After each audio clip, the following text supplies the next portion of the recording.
CGI is supposed to make horror scarier, more intense, more jaw-dropping, but sometimes it just makes you drop your jaw for all the wrong reasons. From floating ghost babies to sharks that roar, these are the moments where horror went from terrifying to totally ridiculous. Let's count down the top 10 worst CGI in horror. And yes, we're naming names.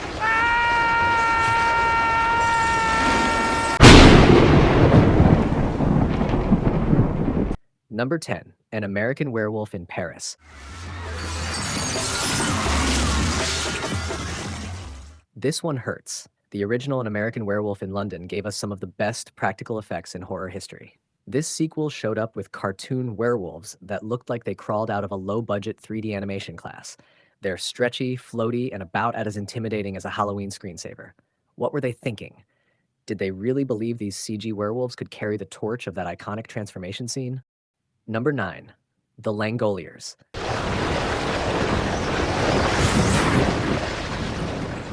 Stephen King stories usually bring the creepy, but the Langoliers gave us floating meatballs with chainsaw teeth. Seriously, they're supposed to be terrifying cosmic entities, but they look like rejected graphics from a 90s video game. These things chomp through time and space, but all I could think was, did no one watch this and go, guys, we can't air this? Because wow, just wow. Number 8, I Am Legend.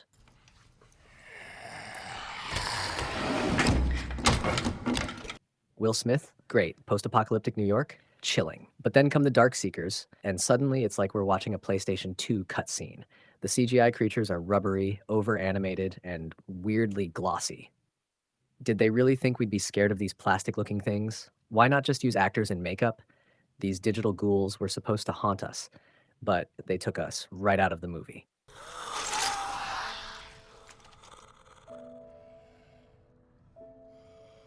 Number 7, Scary Stories to Tell in the Dark. Eat shit, Harold.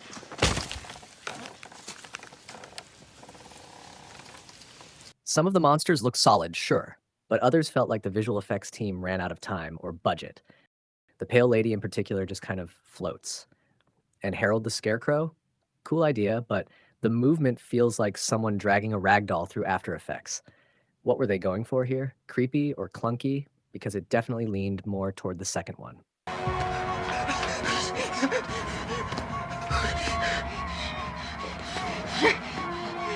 Number 6, Berdemic, Shock and Terror.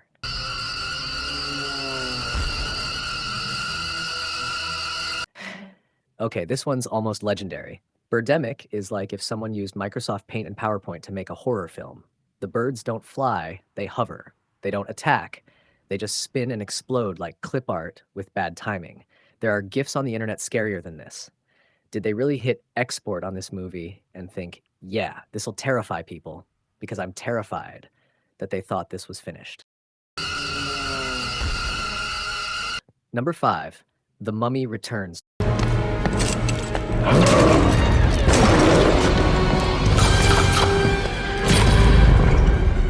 Ah, yes, the infamous Scorpion King moment. This was The Rock's big horror debut, and they turned him into a half-scorpion, half-action figure abomination. The CGI looks like they pasted his face onto a melted toy. It's glitchy, rubbery, and downright confusing. What were they thinking? Did they not look at that final render and scream, we still have time to fix this, right? Spoiler, they didn't. Number 4, The Happening. Here it comes! Remember when the villain was wind? Not a creature, not a monster, just air gently rustling the trees. And they gave it this overly dramatic CGI treatment like it was a ghost on a revenge mission. I mean, did they really think we'd be sitting on the edge of our seats watching grass blow? Adding creepy music doesn't suddenly make the breeze horrifying. Let's just break up into groups.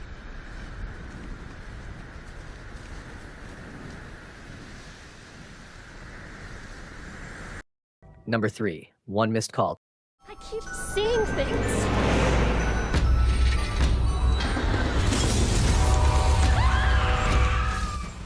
This remake already missed the mark, but then it gave us a ghost baby that looked like it escaped from an off-brand animated short.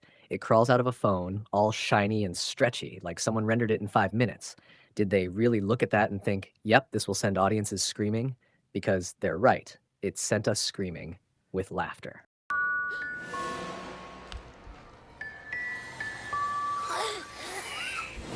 Number 2, Deep Blue Sea.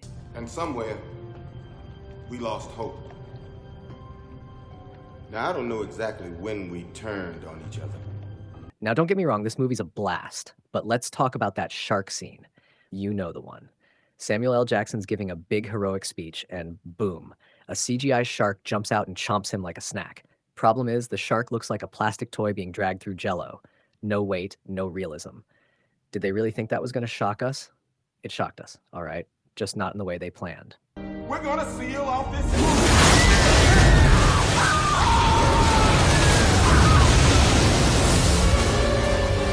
Before we get to number 1, here are a few dishonorable mentions that almost made the cut.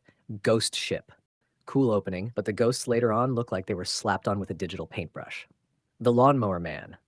Groundbreaking at the time, maybe, but those VR scenes now look like a Windows 95 demo. The Haunting. Haunted Mansion? Sure, but the CGI statues moving around like claymation rejects? No thanks. The Fog. The fog itself was scarier than the ghosts inside it. That's not a compliment. Van Helsing, werewolves, vampires, Frankenstein's monster, all ruined by CGI that looked like it came from a theme park ride cutscene. Number 1, Jaws the Revenge.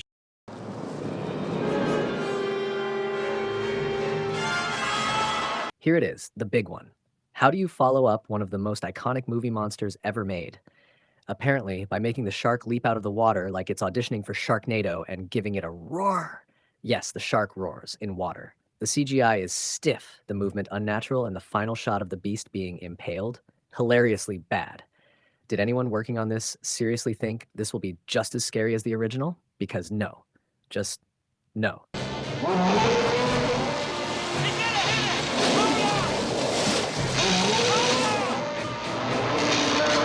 Smile, you son of a bitch! Bad CGI doesn't just ruin the visuals, it kills the fear.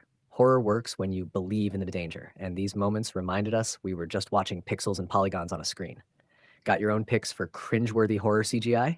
Drop them in the comments. Hit that like button if you've ever screamed at your screen for the wrong reasons, and don't forget to subscribe for more horror breakdowns, deep dives, and countdowns.